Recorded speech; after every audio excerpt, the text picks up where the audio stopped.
There is more information in the Medu Neter than all the ancient languages in the world put together and multiplied by 100.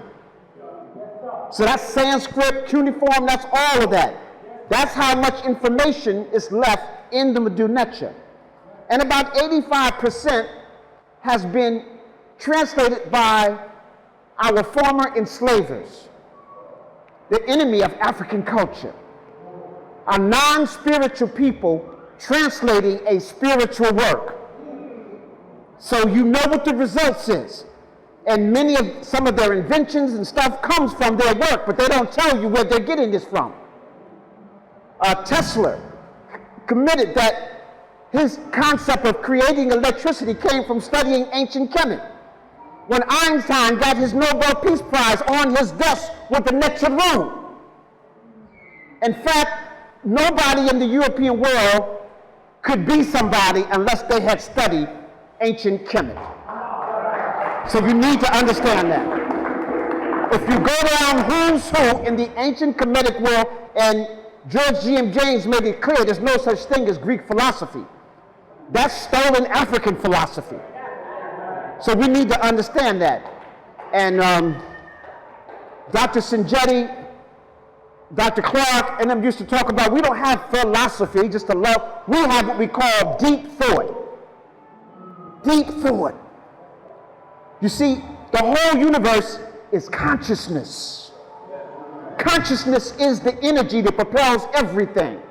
And that one consciousness is the creator. We call it nature, where like the word nature comes from. Nature. That's the one. Do not translate nature as God. It does not translate as God, a Gothic word. It does not. When we talk about nature, you see, nature is your heartbeat. Nature is the water, it's the air. Nature is the beat in between the heart. The nature is the tree. It's the insects. We don't consider God that. God's not no insect. God's not the tree. You might say this God propelled it, but it is not that. The nature is that. The nature is you.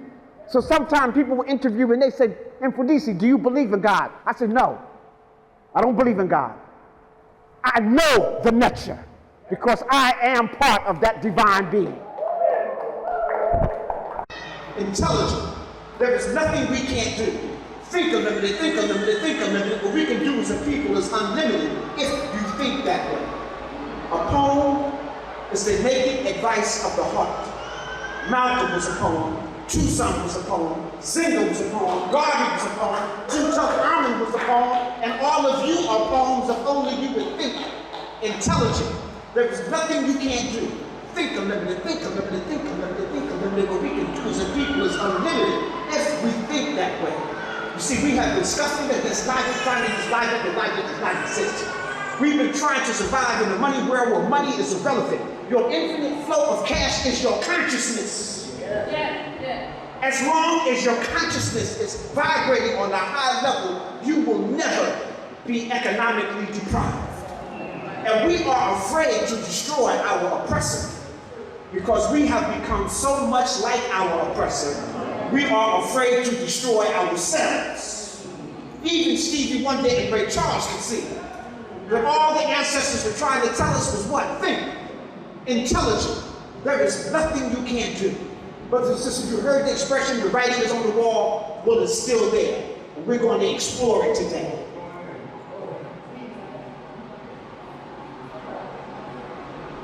Ancestors left down a formula for us, and they said, any organization, any group, any nation has these councils. They have to have a council of elders. Excuse me, no, we'll start out first. No, a council of esteemed ancestors. That's the first council. A council of esteemed ancestors. Those ancestors who've laid the foundation, brilliant work in which you are following. You need to put them and make sure they're on everybody's reading list. Everybody knows who they are, what they look like, and what they represent. So you have your council of esteemed ancestors. So it is clear on what you are trying to do. Now you have a council of esteemed elders who are following in the footsteps of those esteemed ancestors. Not creating their own thing, a continuation. And then you have a council of experts. experts in all of the fields that enhance the life of a human being. That is your language. That is your educational system. That is your defense force. You see, when we talk about Rosewood and all of them, they never had a defense force. To develop something and not be able to have it is like not having it at all. You're waiting for an aggressive people, a thief, to come and steal. You have to be able to protect it. And at the center of your system is a spiritual system. And your spiritual system not only helps you survive, but it helps you flourish. It puts you, you see, we are divine beings. I'm always, whenever I used to sign a book, I say we are divine spiritual beings having a divine human experience.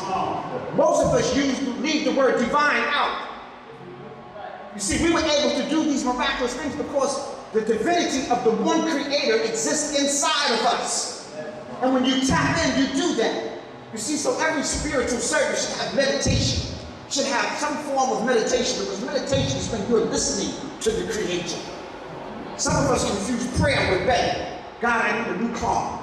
God, I need a man. God, I need a woman. God, I need some money. No, the nature doesn't do that. The nature gives you the information so that you can get those things yourself. So it's important, so don't confuse that. That's not prayer. Okay? Prayer is when you're communing with the divine within you on how do I raise my personal vibration so that my light can glow even in the darkness. And that's what other people see in divine people. They see their light and they're attracted by that light. And hopefully your light will shine some progress or some divine path that will lead them towards righteousness and a higher level of spiritual consciousness. And so after you have all, then you have the masses of the people. The masses of the people are following the experts and following the divine what? Elders. And the elders are in the footsteps of the divine ancestors. So I make sure that that philosophy, see, we got young people today who are skipping over the elders. The elders don't know what they're doing. No, we ain't following God, you know, ancestors, they dead. No, they're still alive. Their DNA is inside of each one of us. You see, when we pray to the ancestors, we're not praying to some dead spirit. We're not praying to the cemetery. Within your DNA is a link all the way back to the very first human. You see, we don't know how divine you are. We have no clue on just how divine we are. They're still inside of you. And these sacred ancestors want to help you. They're like, ask me, come on, ask me. I know that. But you got, no, I got this. So you commune with your ignorant self, your ego. And that's most of our problem. Most of us are communing with the ego. As opposed with that divine spiritual ancestor self that's there waiting. You see, there's a veil between you, the ego, and the divine spirit. And when you reach higher consciousness, you remove the veil so that you're not being checked just by the ego. So that's important for us, you know. All of this we're going to see is written down in the new lecture. This is like a Kemetic Council of Elders. Almost everybody on here you know or have seen. These are great elders that are following in the footsteps of our great esteemed ancestors. I'm not going to spend much time here. You've had a whole lot of dynamic speakers that talked about Africa as the origins of all people. We are the original people on all 6 of the continents. There's no 7th continent. Europe is not a continent. Europe is Western Asia. So you need to understand that. You see, whoever controls the situation defines it. So I know some people are going to be angry with me tonight, but I'm here just to tell the truth. It's not a popularity thing. 6 continents. Okay, and we are the original inhabitants on all 6 of the continents. So you need to get over there. Haru in ancient Kemet, who some people call the Sphinx. Sphinx is a Greek word, mythological word of a creature that will kill you if you don't know the riddle. It has nothing to do with ancient Africa. Nothing to do. Haru Haru, the lion's body, master the animal domain. rise to your highest spiritual consciousness. So it has the head of the high priest. It had the beard and all of that, just like that, okay? So that was it. So no speaks, Haru in Aketi. I will be going over this over and over as we go through the presentation. You'll see the orientation of Africa. No, it's not upside down. Most of us have been upside down, inside out, and backwards our whole life. We have to almost rethink and reorganize everything that we have been taught. Can you imagine if the wolf was educating the rabbits? Do you know? And then it gave certain rabbits Nobel Peace Prizes. What would that rabbit have to have done? Probably delivered a lot of rabbits to the wolf, and he wants to acknowledge that. So I need you to think about 6 Africans who got Nobel Peace Prize and there's no peace. Just need you to think about it. Each one of them, if we really examine it, have done a great job of delivering the rabbits to the wolf.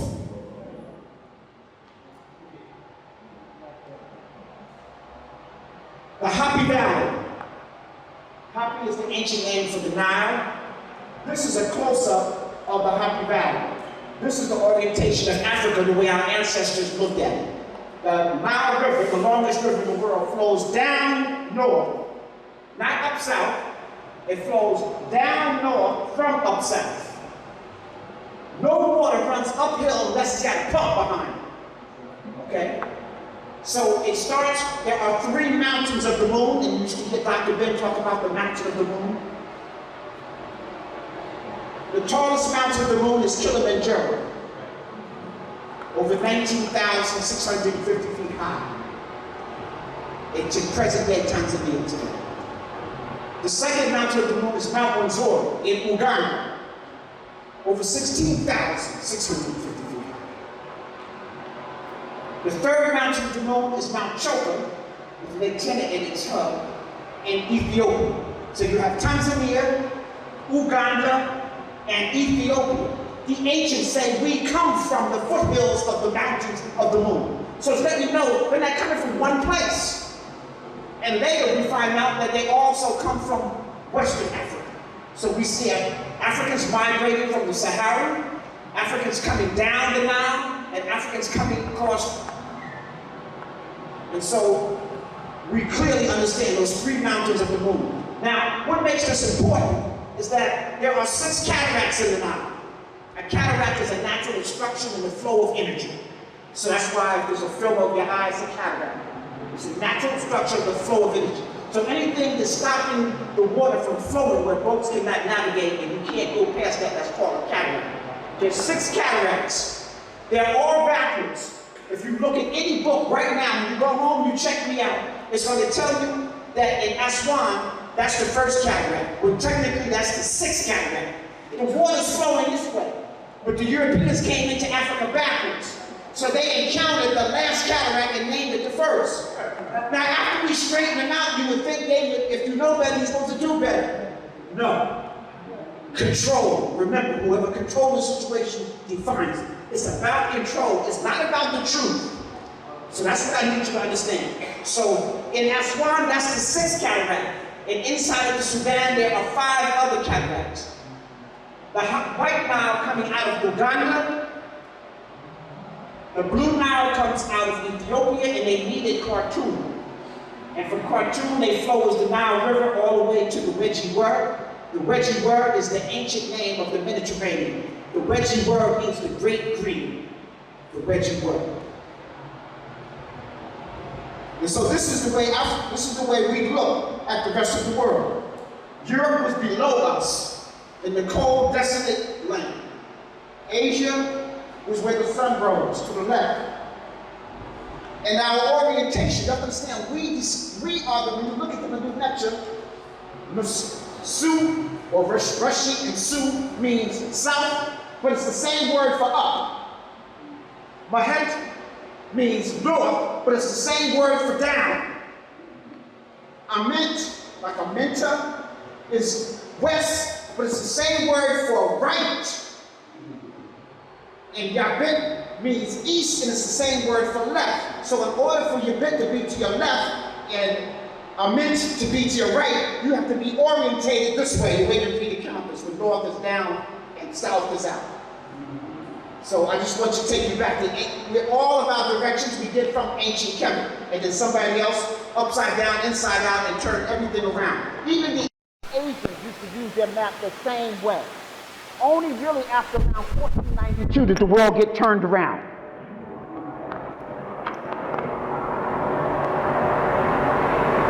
This is a picture of ancient Hapi of the north and Hapi of the south.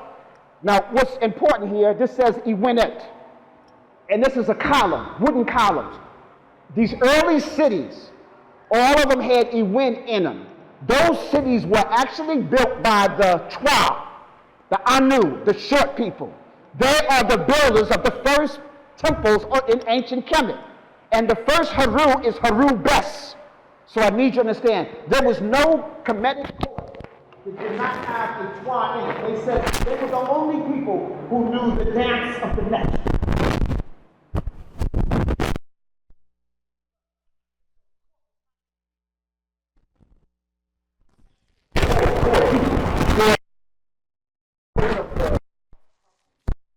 Where a few of these kings where they sent expeditions to the south to make sure they brought back. And they said, don't touch a hair on their head.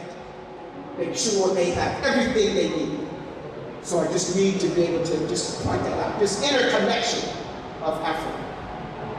And if you see Hapi of the south here, you see this duck, and you see the throne. And so I'm just trying to show you in the cliff.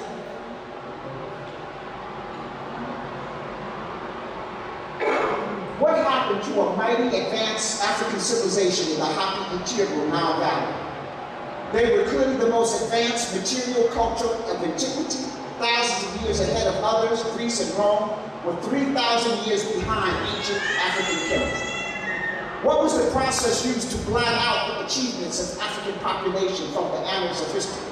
But more importantly, how and under what circumstances did Africans, among the very first people to invent writing, architecture, national building, urban planning, construction, engineering, lose their arts and sciences almost completely?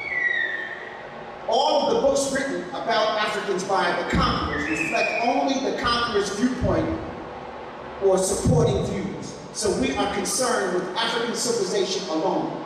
Before the partisan, this civilized culture, Africans then, what did Africans achieve? Either before the Europeans or the Western Asians, in short, an indigenous independent African our story. Number 4, even today, books, curricula, teaching materials, and educational institutions are all founded on white, capitalist, male, Greco-Roman, Christian, Aryan, rule models of human history.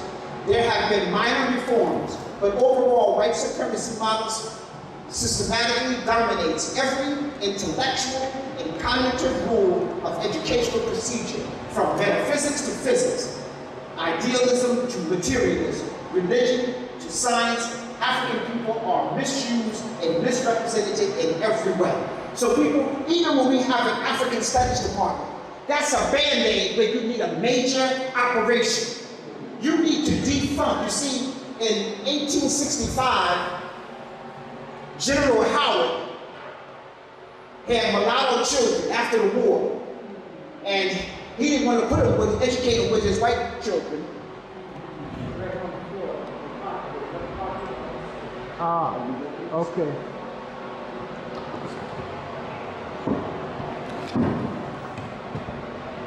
Let's take it off. I'll read it.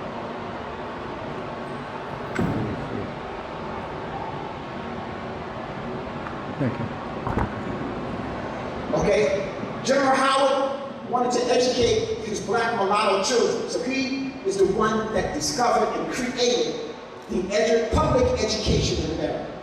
And the idea was to enslave them. Now, he also felt that he belonged to an elite class. He didn't want whites getting this education either. And so he put everybody in this public educational system to dumb them down, to make them servants. And so people, one of our major problems is that we are still using this formula that was set up by General Howard, right? Where Howard University is named after this European. So I'm just making a link there. No disrespect to my Howard graduates, okay? I went to Norfolk State University, no problem. All right, so listen up. So now we are still using this paradigm that General Howard set up to dumb everybody down to make them servants. So the first thing we have to do as African people, we ask, well, what is our solution? We need to scrap that whole thing. Ancient Kemet left a curriculum down on how we can educate, how we do math, how do we do science, how do we do metaphysics, how do we do mineralogy, how do we connect with nature. You see, everybody, hoping you understand, this is a 5-point formula. Number one, we have to have mastery of the mineral domain. You see, the planet is a mineral. The sun is a mineral. The stars are minerals. Minerals are throughout the whole galaxy, the Milky Way. Your blood is liquid crystal. You are part of this mineral domain. And we are ignorant of minerals. People come by my table and they say, why you got all these rocks on the table? Have no clue. The second domain is the plant domain. That's understanding herbology, understands medicinal plants, edible plants, plants that will help us survive. Listen, in ancient Kemet, we didn't have a word called a weed. A weed is a plant that you don't understand its origin or what it does. So you just throw it in the weed category. If a weed can bust through concrete, through black paper, bust through the wall and still come out, you need to be juicing that. Okay, all right?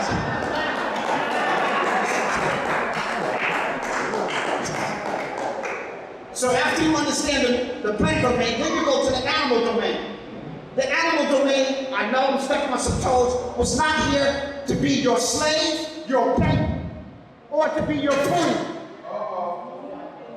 When you take the animals out of their ecosystem, out of their domain, you offset the whole ecosystem of the planet. You understand that? The whole ecosystem of the planet. And so you need to be able to liberate animals. You need to be able to help them survive in their and flourish in their own domain. And then we have the human domain. The human domain, we are nature-like because we can create outside of our survival. We are the only creatures that can do that. As dynamic as the falcon is, he can only create with inside of his survival mode.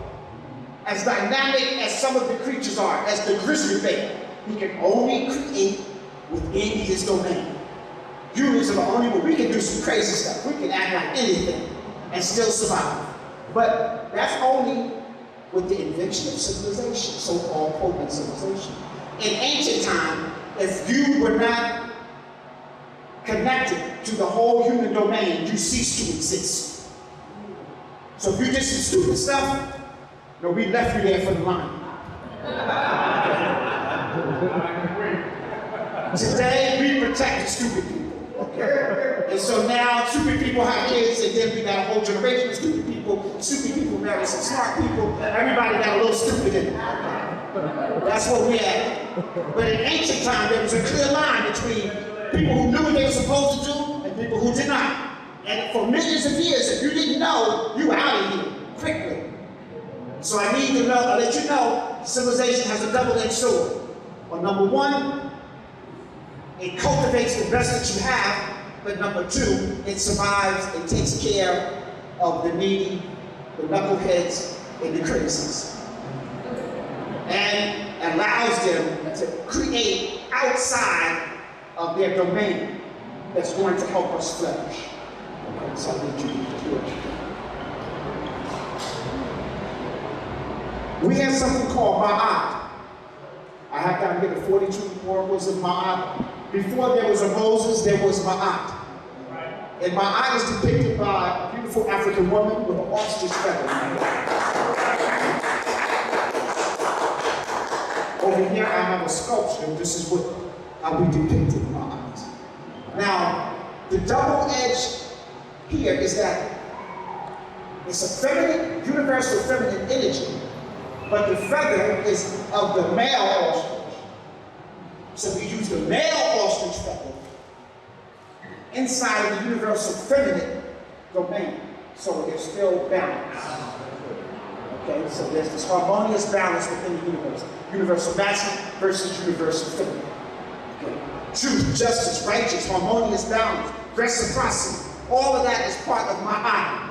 You see, and as we develop after slavery, these new communities, we didn't, no reciprocity, no defense force. My eye don't mean turn the other cheek. My eye said, oh, don't do that again. Well, there's consequences. The whole universe acts with consequences. There's, I need you just to be clear about that.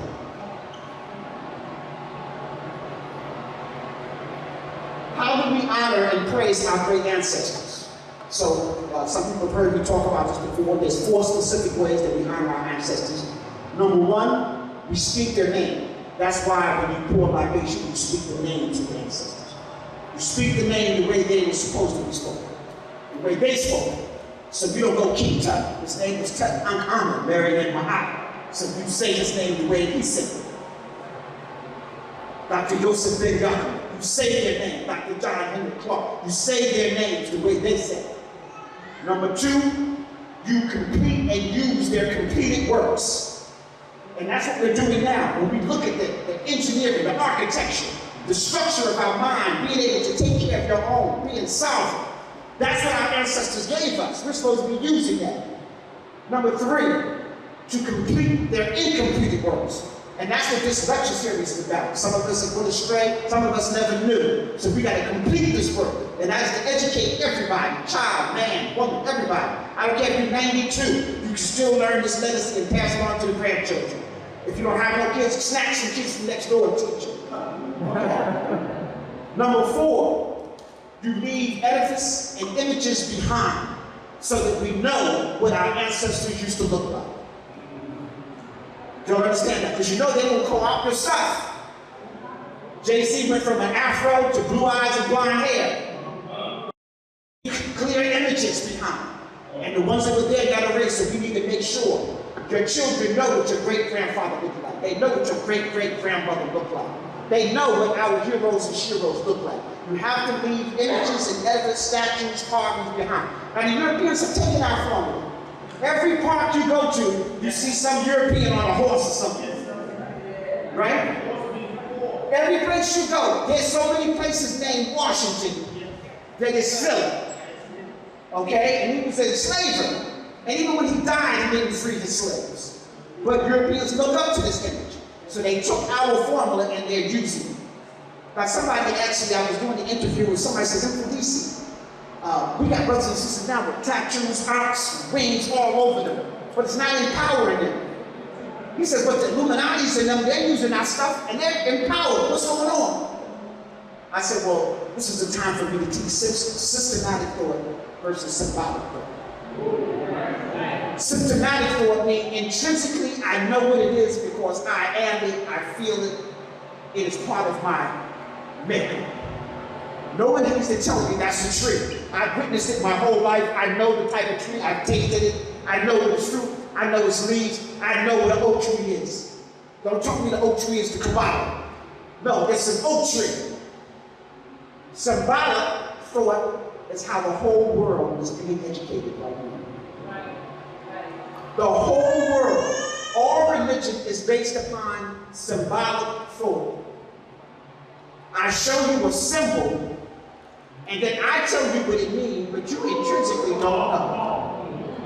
So if I give you some bad information, you're just going to pass that on and on and on and on, because systematically you don't even really know. You only know symbolically. You see, in ancient Kemet, if the king is represented by a falcon, everybody in the society intrinsically, systematically knew a falcon. They knew that it had no rivalry in the sky. It can hover in the sky a mile and spot a mouse under the leaf. It has the sharpest eyesight of any creature that you can't hide. It can move, the pelican falcon can travel 285 miles per hour. Woo! Any of y'all ever been in a car going 100? 285, if it swoops down on its prey. Some pelican falcons can travel 30 meters under the water to get its fish. And when he comes up out of the water with the fish in his tie lines, that means he calculated the speed of the fish the speed of the bend of light, and then calculated his descent. All that's done symptomatically in his head, right? And when he comes out of the water, brothers and sisters, I know you think the math is dynamite, but he's dry. Symbolically. He's dry. Some of y'all will get that in the morning. So when the king put the double crown and said, I'm a mighty falcon, he was like, yeah. Because symptomatically you knew what this meant. Now other people just say, yeah, I'm a falcon, and have no clue. That's symbolic thought. Now, Egyptology teaches ancient Egypt through symbolic thought. So that's why you can read all these books on ancient Egypt and still be clueless of the spirit of the people. Because you're only learning symbolic thought, not symptomatic thought. And so every one of these lecture rules, all these principles are based upon a symptomatic thought. You having such a relationship with nature that you internalize it. You see, this gets deeper than you think it is. Every creature, when there's a storm, seeks shelter. Except for the falcon, the hawk, and the eagle. It flies over the storm. And so our ancestors wanted to tell you, when we're up against opposition, we don't hide, we fly over it and then swoop down on it. Some of us have missed because we've been only learning symbolically, so that never came across your head. People used to argue that cuneiform was older than ancient Egypt. Now they're showing that the Medu Neter is at least 400 or 500 years, maybe 1,000 years older than cuneiform. But my argument is, we created cuneiform too. So it's still one group of black people and another. It's like this brother's my cousin, and he goes over here and starts a new, but we still both African people. The ancient Sumer, set up by the blackheads, were Africans from ancient Kush, just like ancient Kemet is the child of Kush. So I just want to put that to rest. Yes, Medu Neter is older, but African people created cuneiform, and then later, as the Asians came in, they took it over. But the difference is the Medu Neter is symbolic of nature. Cuneiform is abstract. Abstract. If you don't know the culture, you will have no clue of what's going on.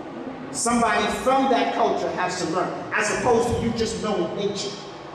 For example, let me just give you an example. The words Sat and Sa, it's a duck. It represents sun, doing. Symptomatically, the ancient Africans studied the pintail duck. When the pintail duck had its little ducklings, the little ducklings were 100% obedient. No matter, I don't care if the big duck fell in the hole, each one of the little ones fall in the hole. Wherever the duck goes, the little ones follow. They don't deviate.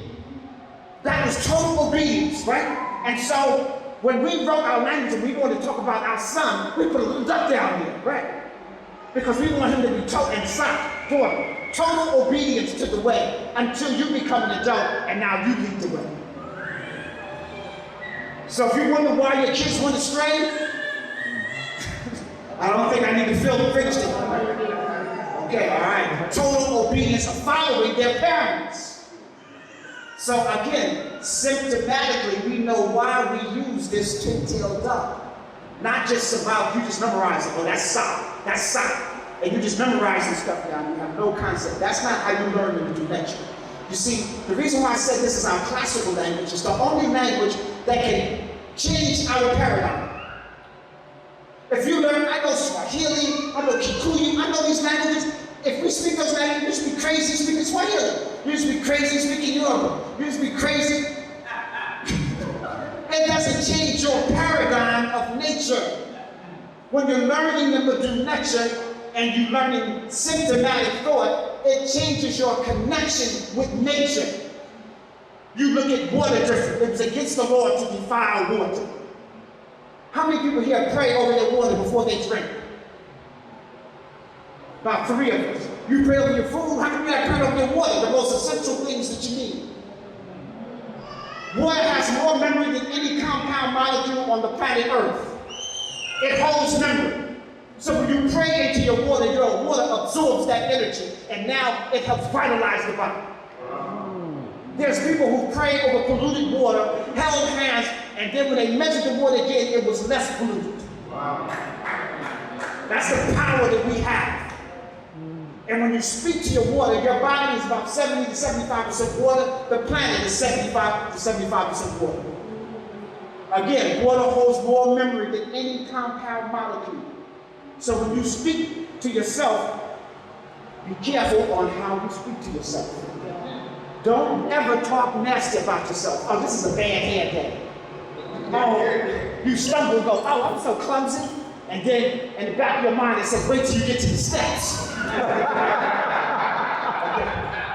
Only speak positive. You stumble and you go, oh, I got to get myself together. My moves are sweet, and that won't happen again.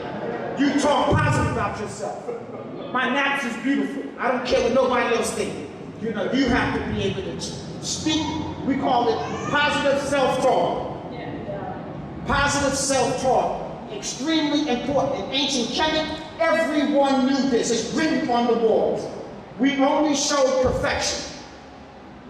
You'll see pictures of people plowing, right? The brother's plowing. He got a white pleated suit on with no dirt on it.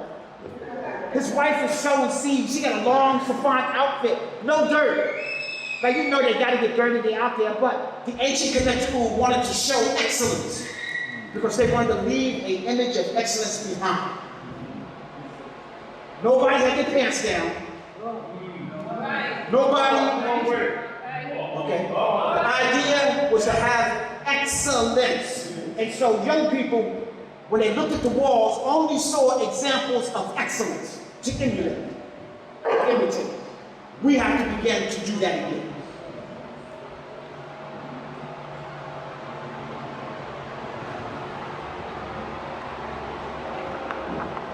The Hindu lecture can be written right to left, left to right, top down. So they can be taught the Asians, Chinese, and stuff like that, so they can write very similar. They aren't, we jet. Give life like Ra for eternity. Each of the rulers talked about this because this was their job, to give life just like the sun gives life. Let me just talk about this word here. This is jet, it means eternity. This is why the Egyptologists don't really want you to learn these languages. This is an eternity. This is ta, it means land. That's a loaf of bread, represents nourishment. This is a cobra, represents your kundalini, your energy as it travels up your body. As long as there is land, there will be nourishment and you will have energy. That's eternity. So now you're just not learning symbolically, oh, that word means eternity, J. No, you understand why it means eternity. There's another word, Nehet.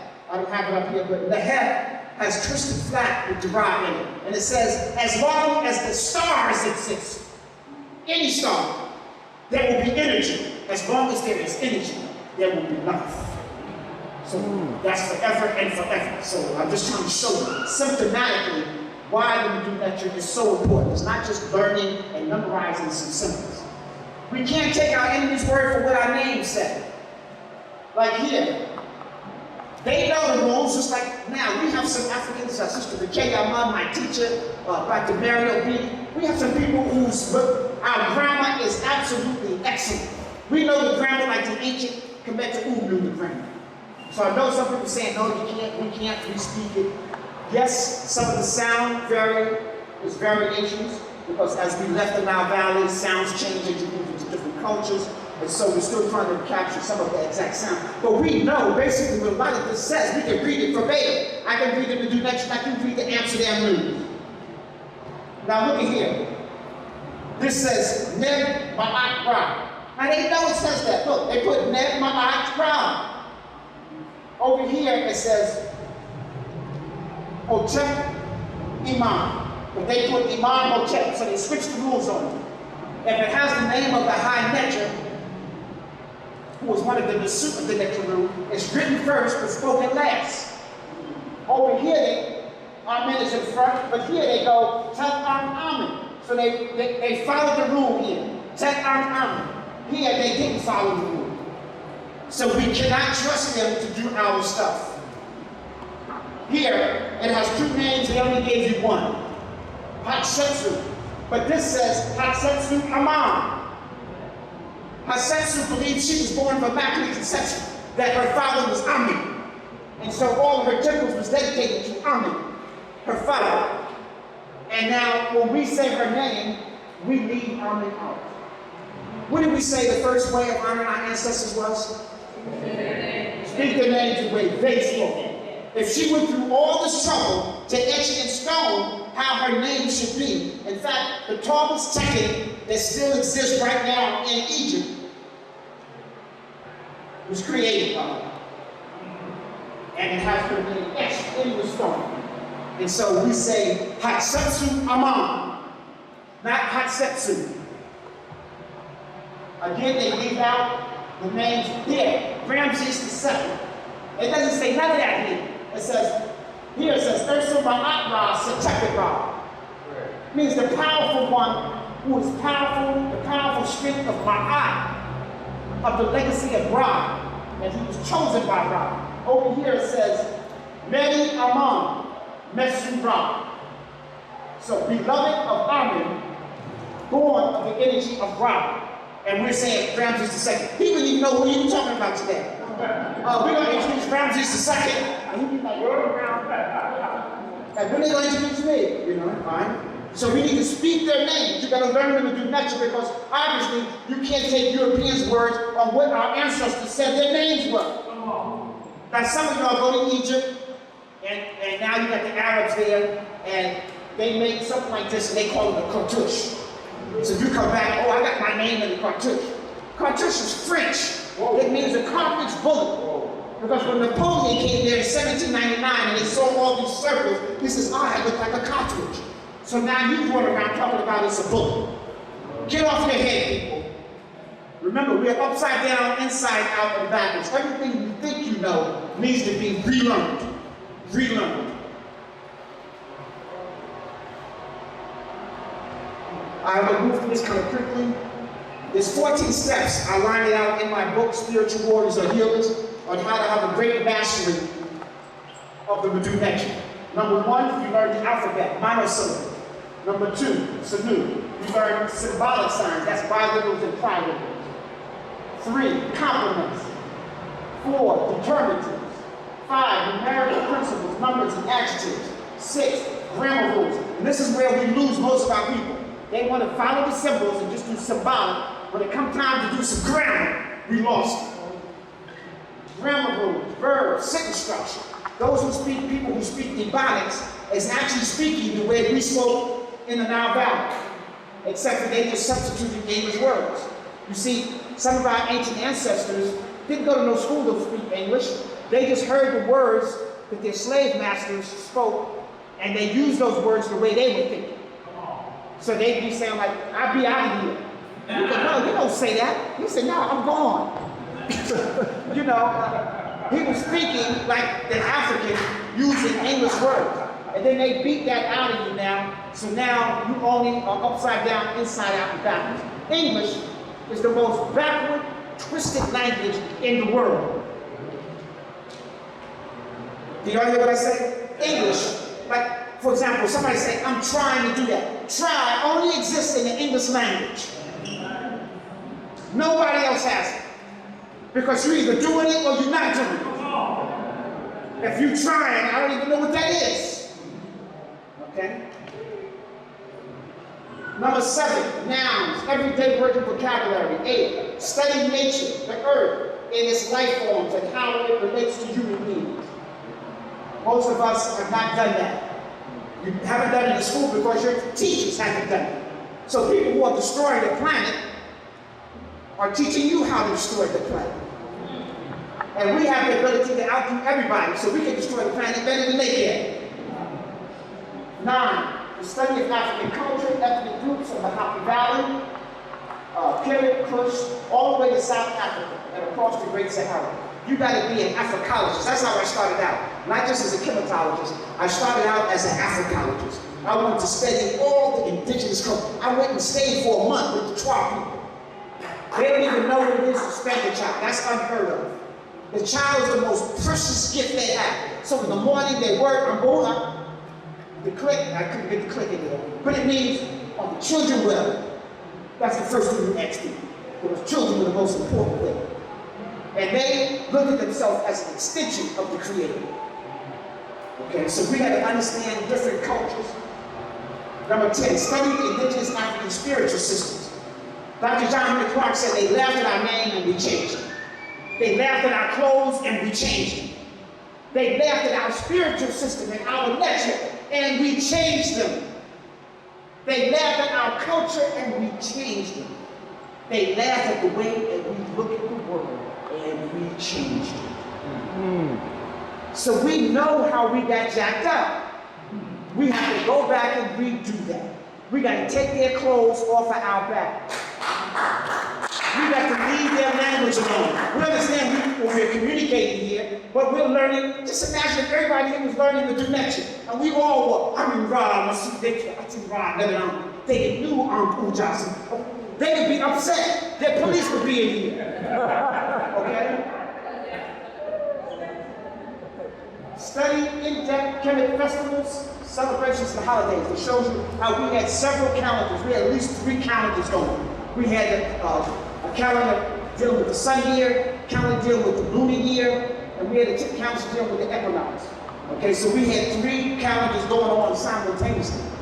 We understood that time is an illusion, that you are only understanding your relationship to each other within this illusion. You know, look at that, be fun.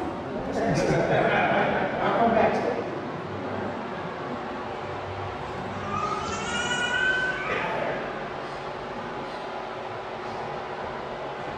Real quick, upside down, inside out, and backwards. Everything you think you know has to be relearned, or you're looking at the world through your culture eye. Amos Wilson, I used to go to his office once a week. I used to teach in Harlem. And I would spend an hour sitting down with Amos Wilson. He was so clear, so sharp on the position that we were in. I just sit at his feet, and his ancestors are probably watching over us right now. But we have to rethink everything we did. No Egypt, ancient Kemet. We had 3 words for Kemet. Tamari, the beloved land, Simatawi, the united 2 lands, and Kemet, the black community. You see, when Egyptologists knew we were starting to learn this, they said, okay, y'all know that Kemet means black. The cat's out of the bag, okay. But it means black land. Black land. Not black people, black land. So I'm looking at the determinative in this guy. A child, a man, and a woman. That's black people. So they say it's called the black land because the Nile overflows and leaves a black silk over everything. So I said, did the Nile overflow on the people too? You know, Kim. If you look it up in the dictionary, they'll say Kim is a crocodile's back. No, Kim is burning charcoal. Black. So that's why you cannot depend on Egyptologists to learn your legacy. No word for Pharaoh. Pharaoh comes from the word Per-Ah, the great house. When President Barack Obama comes to town, you don't say the White House is coming to town. You say President Barack Obama is coming down, the president. In ancient Kemet, he was called the Nasut Binti. That's ruler of Upper and Lower Kemet. Or the Sa Ra, the son of Ra, is coming to town. Do you understand that? Or he would have a Haru name. Every king had a Haru name. Because they understood systematically what Haru meant. All the rulers in ancient Kemet were Shensu Haru. Every king, you'll see some list, and it'll start out Senshu Haru. That means followers of Haru. And the ancient Haru were the blacksmiths, coming with iron, smelting iron. This is that other word I talked about that means eternity. This is like your DNA. That's wave of energy, and that's Ra. So your DNA will exist as long as there's energy, as long as there is a sun. A star. So you have 2 forms of forever and ever. No cartouche, I already know that word is a shin. No hieroglyphics, that word should be Madut Netra. Madut Netra. It's divine words of an elder. So they use a walking stick that an elder would use. So it's not just any old words, it's divine words of an elder.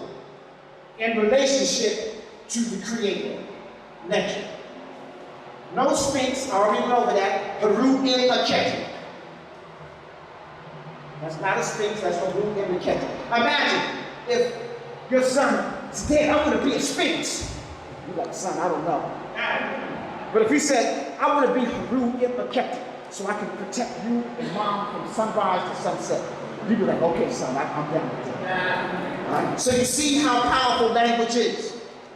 You can't use somebody else's culture to define yourself. No Nile, happy.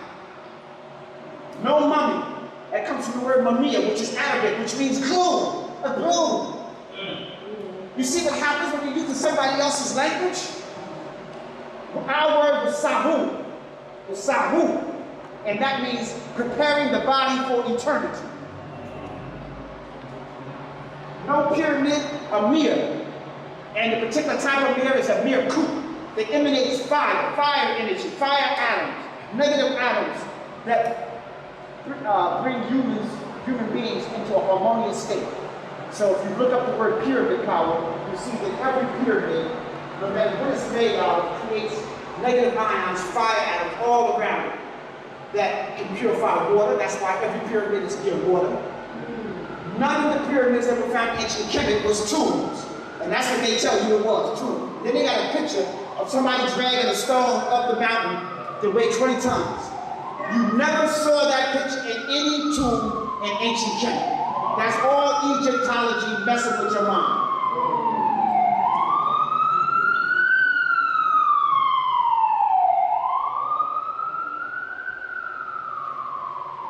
We must learn to read the literature ourselves.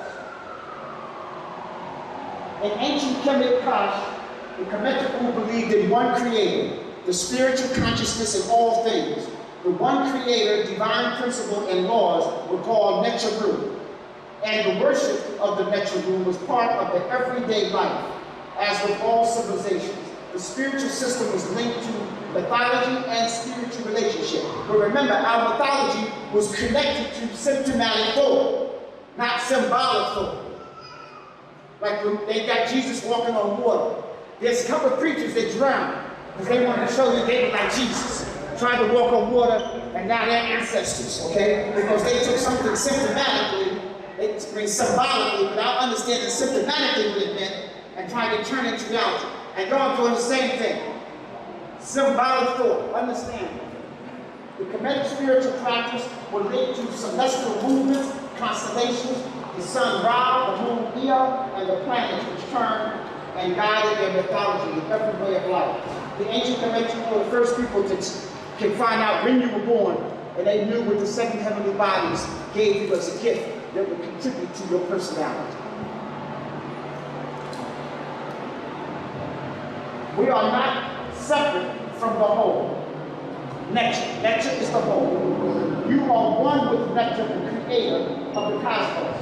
Jhutyms, the voice of nature, the Necharu. You are one with the galaxy, Ma'at, harmonious balance of order. You are one with the solar system, Shu, chestnut, boundless space and moisture. You are one with Ra, our sun. You are one with Ea, our moon. You are one with Get and Nut, our planet and its livable atmosphere. You don't have a life. You are life. You have a body. You don't have a soul. You are a soul and you have a body. Y'all understand that? Spirituality is not religion. Being spiritual just means you are in touch with your divine self. Spirituality is a personal relationship with the divine. Religion is crowd control.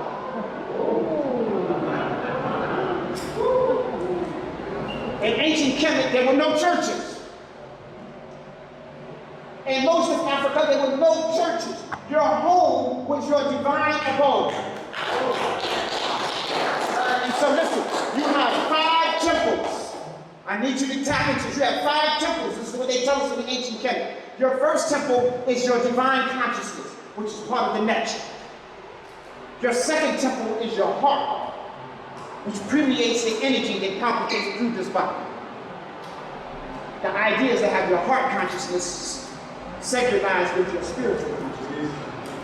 Then you are moving towards the fourth and fifth dimension. Then your body is your third dimension.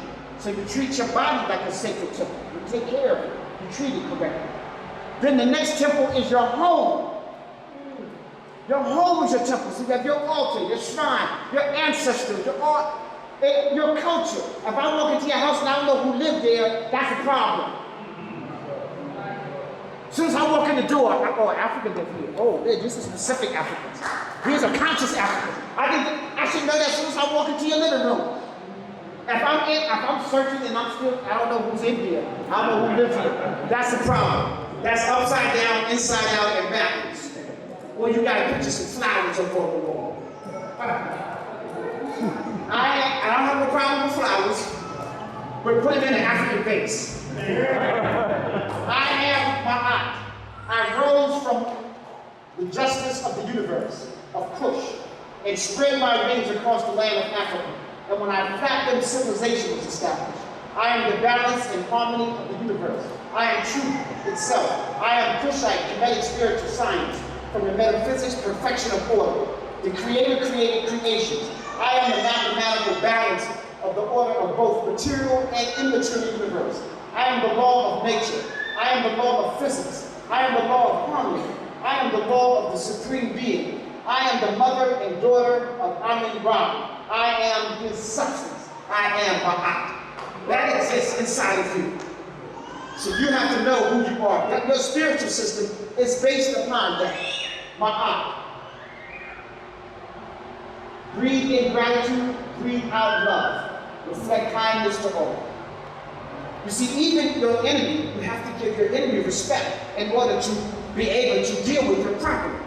If you're upset and angry with you for granted, and you're going to miss some final details.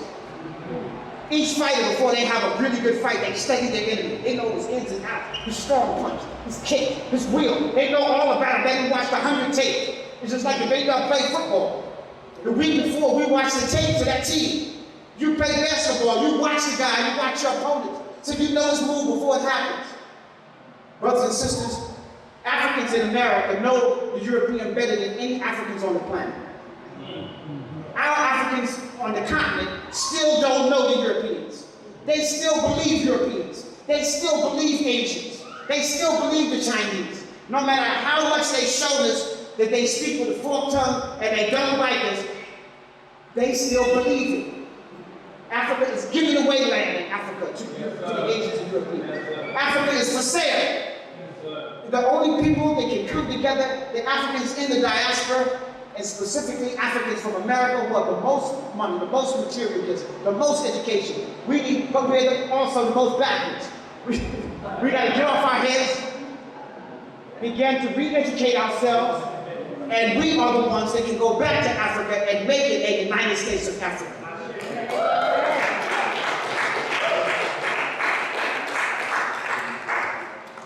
How did the Africans see themselves? So we don't want to talk about Europeans. You notice every movie they got, they made themselves the ancient Egyptians. I do spiritual counseling. Every white woman that I've ever done counseling for said, I was an ancient Egyptian goddess in another world. And I want to say, no, you weren't. You were in a cave in another world. This is the royal court of Mentuhotep. Look. That's the royal court of Mentuhotep, the founder of the second golden age. Dancing women. These are braids and locks. That's Tutankhamun with his long head, and he wasn't an alien. This is Mfundishi in the suit. Tutankhamun receiving honor. This is the old period. These are all old period at first, so we're showing you old and middle period. This is how we looked at ourselves. This is how we depicted ourselves. Again, you can see the braids. This is the high priestess, the temple of Kanu. This is the daughter of Khufu, the builder of the Great Pyramid. But look how we looked at ourselves. Look at this brother. This is the suit from the 12th dynasty, the Afro.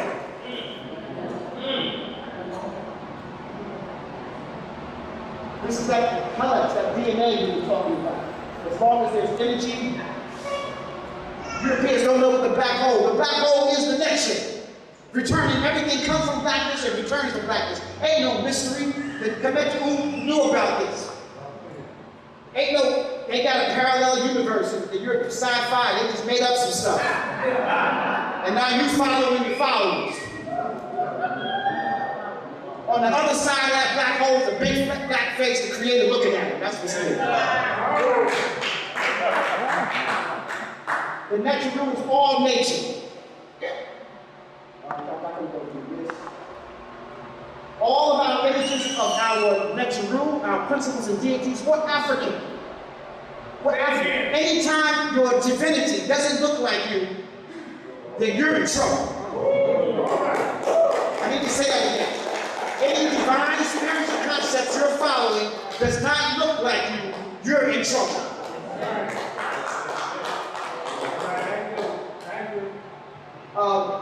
I'm taking people to Boston on Saturday, and we're going to the Boston Museum of Fine Arts, and we're going to see something like this incense burner there. This incense burner is from a place called Nubia Pastil, which is in present-day Sudan. And this incense burner was about 400 or 500 years older than the first dynasty of ancient Kemet. And everything that we see in ancient Kemet was already set up in ancient Kush. Here's the ruler wearing the white crown. Here's Haru on top of the Suret, the White House. And that's why when the French burnt down the president's palace in 1800, they had enslaved Africans rebuild the new one and call it the White House because it would be like ancient Kemet. Here we see the Haru Keta.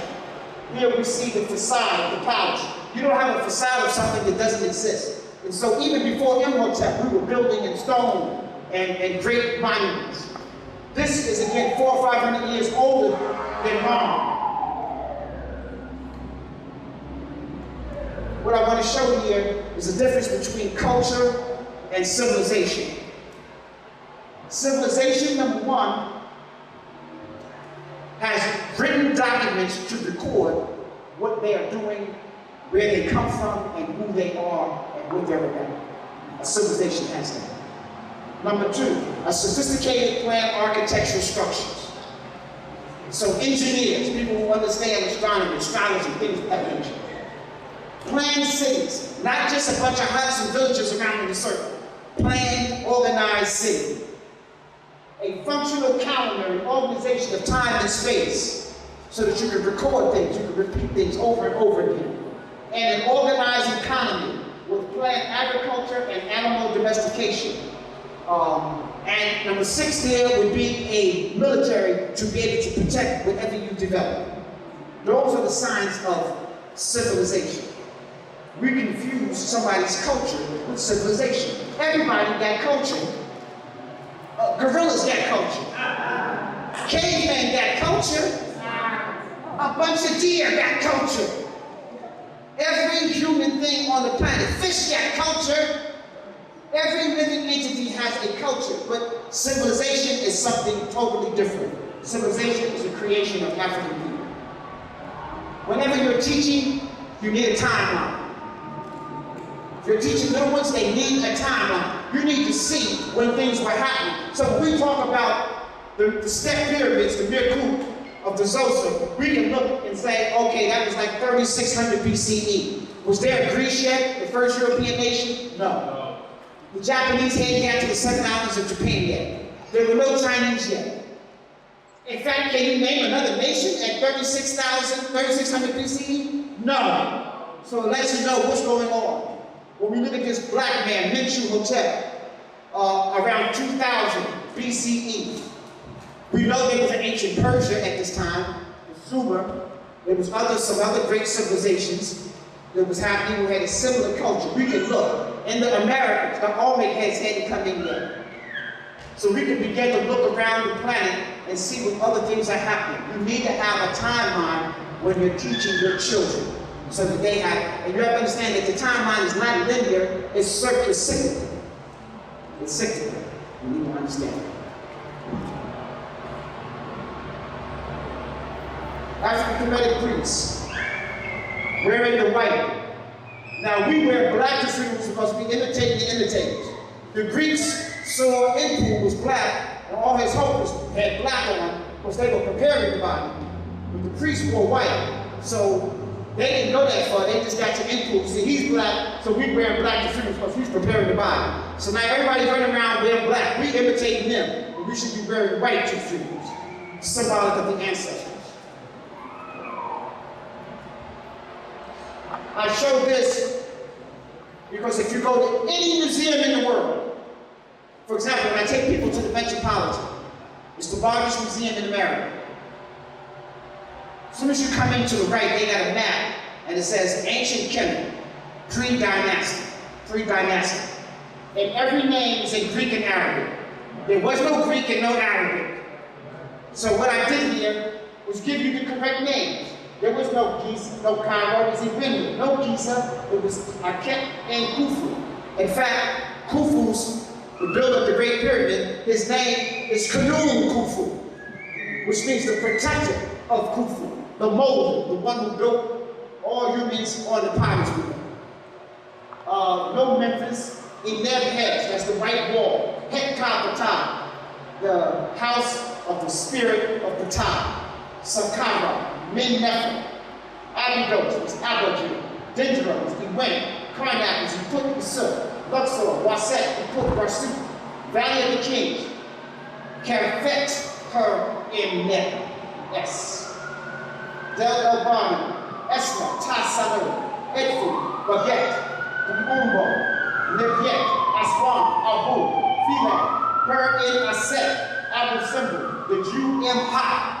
We need to know the names of our people, so it needs to be clear.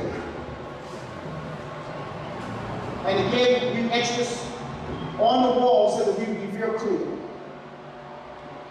I know Clemson's getting ready to flash how much time I got, so I'm going to speed up. The next room, the principles and laws. So I need to make sure that I get this. There were no gods and goddesses in ancient Egypt. I know they got all these books, the gods. That's because they're using somebody else's paradigm to superimpose over your culture. We had the next rule. Those are principles and laws. My sister, gravity. Does gravity care whether you believe it or not? Does gravity care whether you're black or white, male or female? It affects all of us proportionally. That's the way the next rule are. They are principles and laws, and they don't care that you don't care. They're still doing their job. My eye is my eye, whether you're ignorant or not. Jhuty is articulate thought, speech, and writing. It's not a God. Jhuty exists in everybody's mind when you're thinking on a high level. If you're talking about going to Smitty's Lounge after this to get cold, that's not Jhuty. Jhuty is articulation of higher culture, higher thought, and it exists in everybody. Some of us is lying dormant, but it's ready. When they talk about Jhuty, it says it's the tongue of Ptah, it's the voice of Amun, it's the mind of Ra. So it exists inside of you. Sekhmet, the daughter of Ra, the fierceness of the lioness. It shows you the double nature of women. Also, it shows you that the Nasut, his greatest protector, was his daughter. Sometimes it wasn't his son might have won his title. So he had to look out for his son sometimes, okay? But the daughter is going to take care of that. So Sekhmet is the daughter of Ra. He sent Sekhmet down to get rid of all the trifling people. And Sekhmet found out that everybody was trifling, started killing everybody.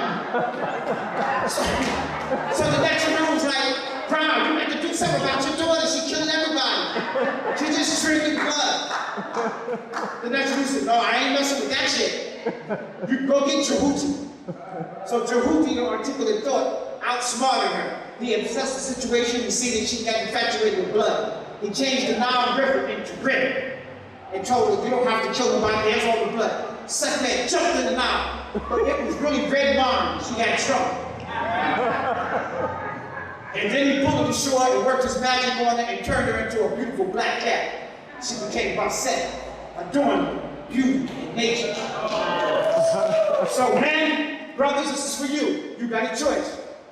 You can have a beautiful black cat that's adoring you, beauty, or you can have Sekhmet sucking your blood.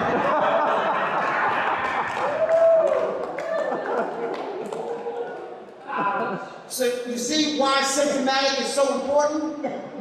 Symptomatic thought is so important. You need to know symptomatically what it is, what you're dealing with. Now the natural are broken into celestial natural, that's the heavenly natural, it created the heavenly goal. You have trilestial natural, that's the natural that's dealing here on earth. And then you have the duac, the natural that's dealing with transformation. Okay? And so here you see some of the natural in the duac. You see Asar, who was the father of the duac.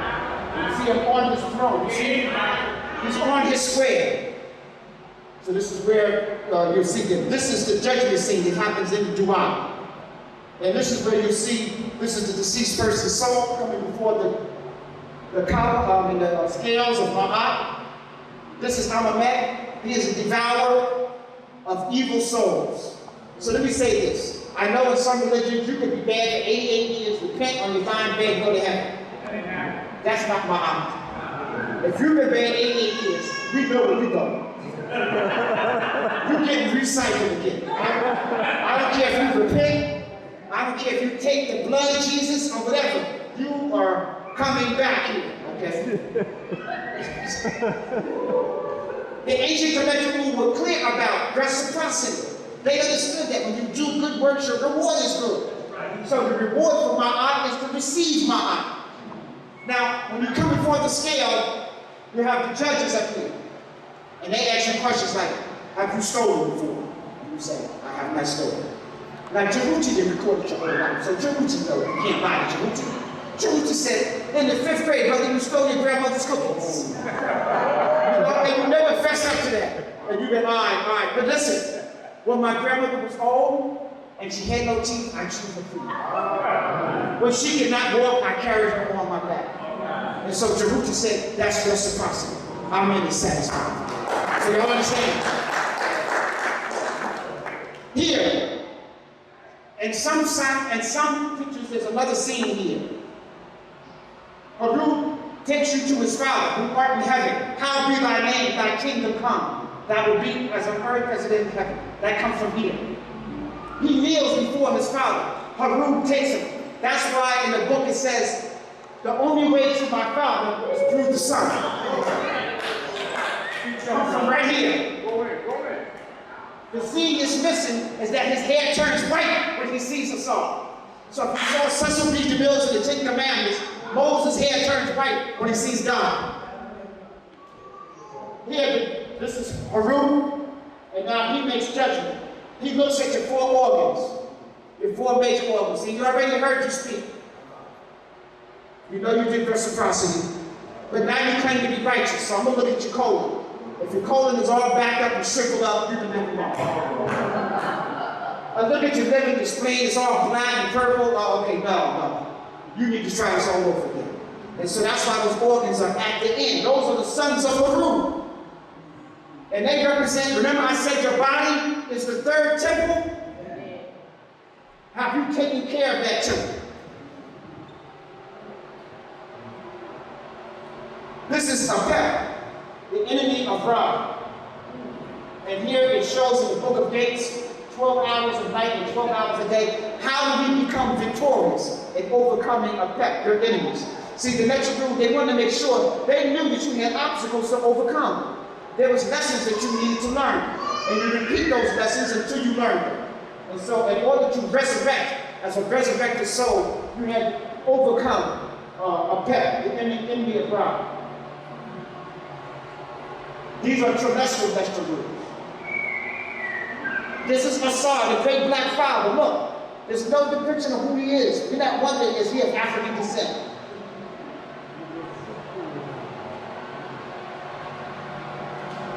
The crook and the Pharaoh, the rod and the staff that come from me, that comes from here. This is called a Heka, and this is called an Nkaka. The Heka is just a shepherd's staff. It means that I can guide you and lead you. The Nkaka is a thrasher of grain. I can feed you. But just like the noon chunk in ancient China, I can also spank that tail if you get out of line.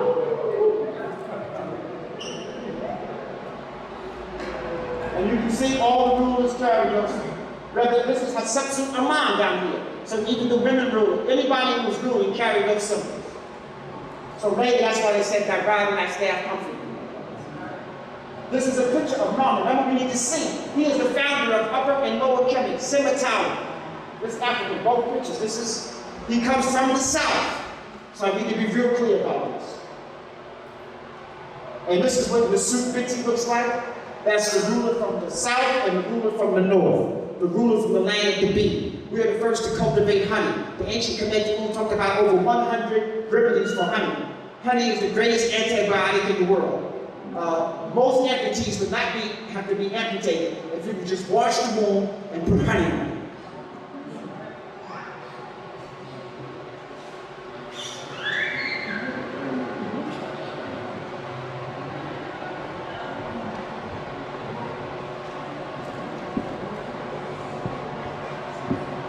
Science has proven that the pyramids and other monuments of Kemet, ancient Egypt, were not built by the Hebrews, foreigners, nor slaves. They were built by paid citizens during the farming off-season. Since many of you mentally challenged Europeans only listen to Europods, here are two of the best books of Europods archaeologists documenting that the Bible is not a history, but a book that and the Kemet, the ancient Egyptians, paid their own citizens to build their own monuments, including the pyramids. So the pyramid builders of ancient Kemet by Rosalind David, and the tomb builders of Pharaoh by Morris Breed. And these are documents. There's documents of just like we saw the receipts of the Africans who built the White House. We got documents of the people who actually built the pyramids. People actually carved their name on a few stones. And we have records that what they're telling us how the pyramids were built was definitely not the way it was done. And so no slaves, no 400 years of slaves by the Hebrews, that's a made-up story. It's an allegory. These are some books that you should read, and you want to try to get the glyphs. We have the Miracle Savior, that's the pyramid text. The pyramid text is written inside of 5 different pyramids. And this is an example of what it looks like inside. It's on the walls, every place you see is the writing. And see, when we talk about our ancient texts, it ain't no mythological stuff, like people can't find it. No, you can go tomorrow and see the pyramid text just the way it is. It's from writings that exist 3,000 years even before Kemet came into existence. The Karas Savior, that's the coffin text. On many of the Karas, the coffins, they wrote sacred prayers from the pyramid text and stuff that will help you resurrect, relive, and your soul become immortal. Then the Pert Haru, which they called the Book of the Dead. But it was actually the Book of Life, the Book of Coming Forth by Day. The Sabiat text, that's the Shabaka stone, and some of the texts of Shabaka redoing during the 4th Golden Age. And the Yebu stone. The Yebu stone is here.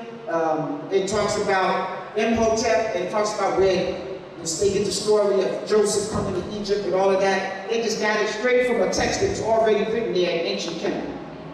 So those are some texts you want to learn how to read yourself in the glyphs. Second Golden Age, this big black brother here is the founder of the Second Golden Age of ancient Kemet. That's the so-called 11th dynasty. This is his wives, 2 of his wives here. This is what our military looked like. Now, there is no European. We had pink paint, y'all. So if there were some pink people in here, we would have put them. This is in the tomb of the king. So he has the greatest artists in the world. So this is what we look like. These are Magi warriors. That's Mentuhotep. That's his wives. These are the ancient Kushites doing the same time. That's the Kushite army. Look at that. This is, before there was Kung Fu, before there was Jhutyms, Karate, we had the Minshu combat arts. This was recorded 2000 BCE, before the Japanese got to Japan or the first Shang dynasty in China. See, it's not a feel-good thing. It's not us just trying to make believe. We're trying to make everything African. Look at all of these rules. Third Golden Age. I'm going to go through this kind of quick so we can have some question and answer period. This is Akhenaten, the Aten, and almost many of the stuff that you see in the modern Bible, like Solomon, the writings of Solomon and all that, comes from Akamai. He is the one that wrote most of the prayers. He is the author. This is his family and our mom. These are not your ancestors. These are your ancestors.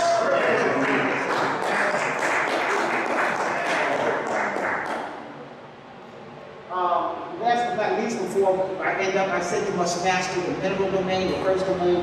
In ancient Kemet is a clear rendition of how we understood this mineral domain. This is Tutankhamun's body.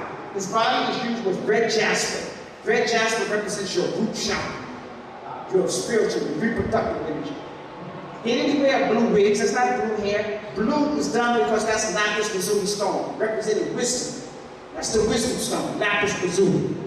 We see turquoise because it puts you in touch with your native ancestors, your indigenous people, and gives you a voice to connect with them. You see silver, metabolizes the body. Gold intensifies. Carnelian deals with intuition, your intuition, so that you can have a direct hotline with the Creator. Everybody has the same access to the Creator. So we see the stones, we see that all the monuments. Look at this lapis lazuli and Kemet coming into being. The turquoise, the carnelian. We see these same combinations of stones. And so we are the ones. There have been mines in Africa that's over 100,000 years old. Monkeys don't mine semi-precious stones. This is in ancient Kemet that we know that we didn't have to even leave Kemet. The feldspar, amethyst, copper, malachite, gold, granite, natron, carnelian, jasper, alabaster, limestone, basalt, quartzite. All this was in Kemet and Kush.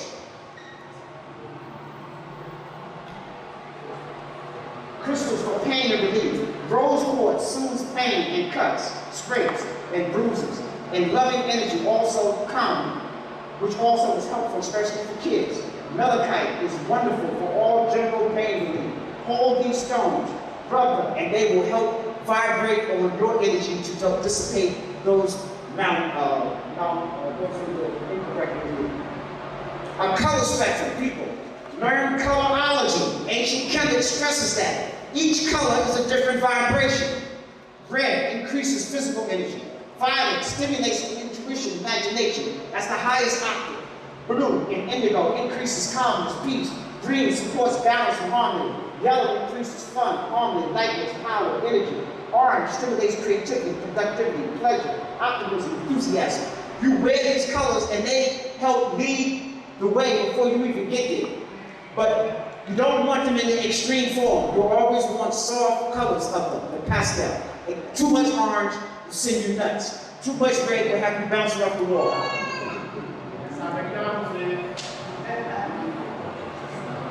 I think y'all have heard this before. The compressed crown is imitating the African warriors who kick the Hyksos out. So anytime after the second golden age, only in the third golden age this crown came into existence. So whenever you see a king wearing this crown, he's imitating the hairstyle of the Africans from the south who kicked the Hyksos out. They wanted to commemorate. Remember I said how we deify our ancestors? So this was the ancient Kemet who was showing respect to the Africans from the south.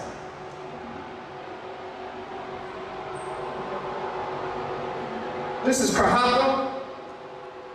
This tomb was found in the Valley of the Kings. This is the first record of Ma'at. The 42 oracles of Ma'at was found inside of his tomb. So this is why we got to read our stuff. Karhaka was a magi from the Kush, from Sudan. This is in Ursa Ma'at tomb, showing you the ancient Kemet who identified with the other Africans from the south.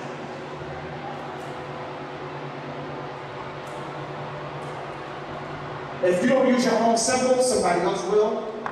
There's the Sar, there's the Tau, there's Oscar in them. And they're going, who's Oscar?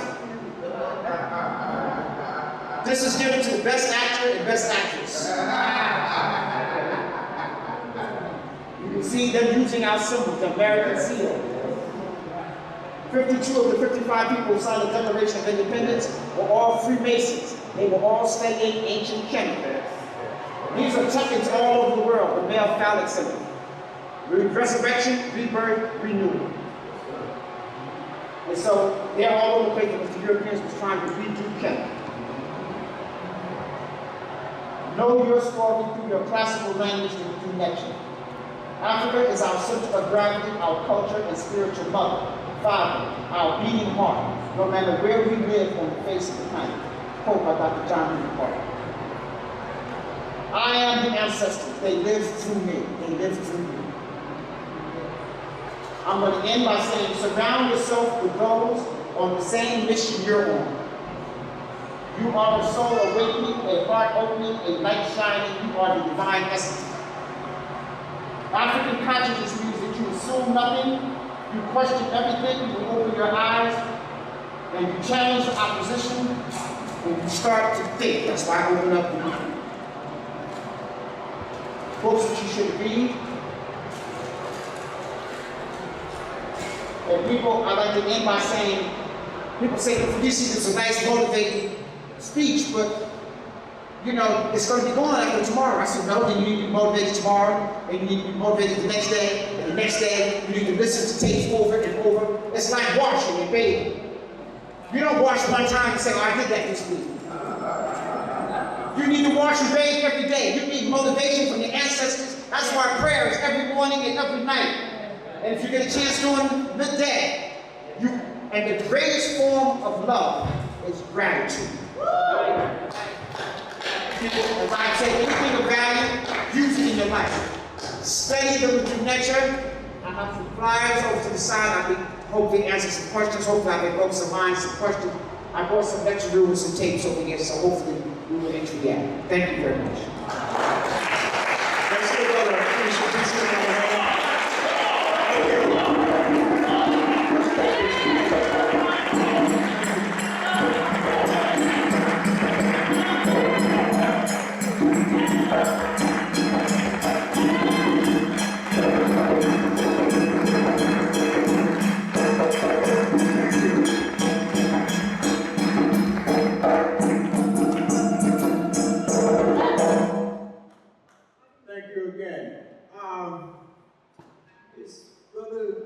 I saw him earlier. Brother Jahid here. Sister Wright. Come up front, please. I'm trying to bring the board of directors of the University together, since this is our last lecture here at the church. However, we had so much that we had intended to do. Jahid, Brother Jahid, Dr. Jahid, would you please come up? We had so much that we had intended to do that we did not get around to doing. We're going to do it anyway. There will be a few more lecture series, but they will be given at 1061 Atlantic Avenue at the Christian Times building. I'm going to pass these out. On the front and back is the date and time for the lecture. Now, this is a special lecture. The next week, on the 27th, we're going to start at 9 in the morning. Don't worry about it. We got your breakfast. We got your lunch, because we're going to hang out all day. We got your breakfast. We got your lunch. And we got some great speakers for you on the 27th. And all of those people who made at least 8 lectures out of the 10, we want to give certificates of completion to. You know, if you made 8 out of 10, then we're going to give you a certificate for having attended this lecture series. And that will be done on the 27th at 1061 Atlantic Avenue. It's on these papers. The week following, which is the 3rd, that is going to be dedicated to Dr. Leonard Jeffries.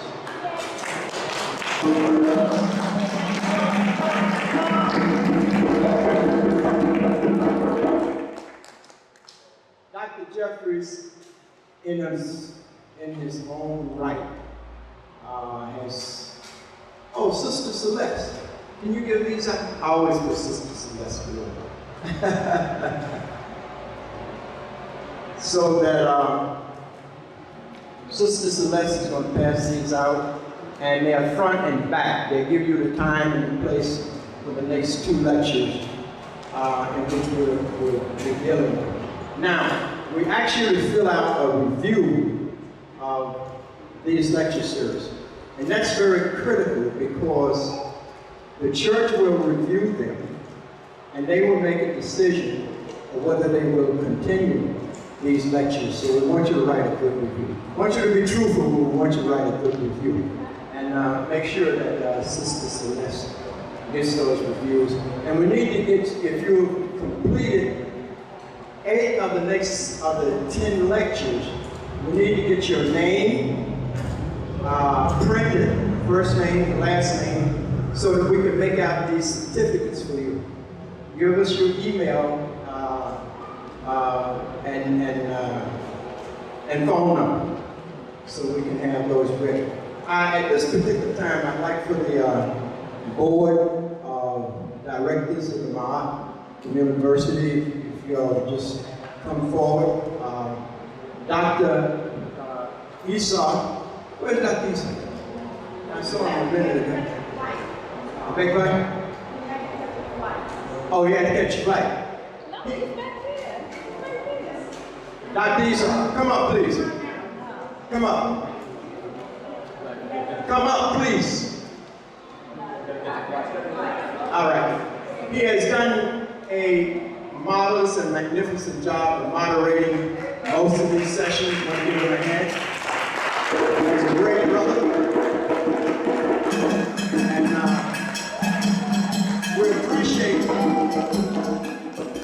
we appreciate all the work that he has done. Brother Jhutyms, you have a word to say? Well, we just appreciate everybody taking their time.